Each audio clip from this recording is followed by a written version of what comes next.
The R sound needs to be taught with either a retroflex tongue or a bunched tongue. That's a myth. It's not true.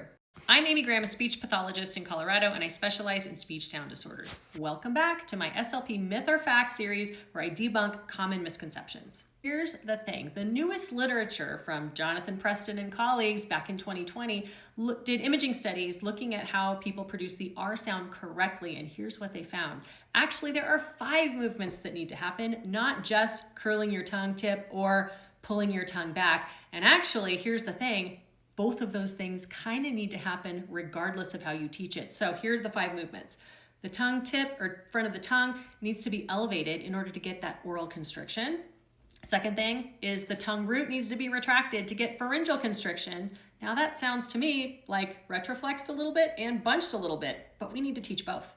But if you're only focusing on one or the other of those, I think you're missing probably what is the biggest missing piece for most of our older kids, and that is lowering of the tongue body, because the sides of the tongue are going up and anchoring against the molars. So all 4 of those movements have to happen. Here's the other thing, lips actually need to be slightly rounded. So if you're teaching a child to retract their lips, we actually need to teach lip rounding when we're dealing with older kids who are struggling with the R sound. When I say older kids, I mean maybe like 7 or 8 or older.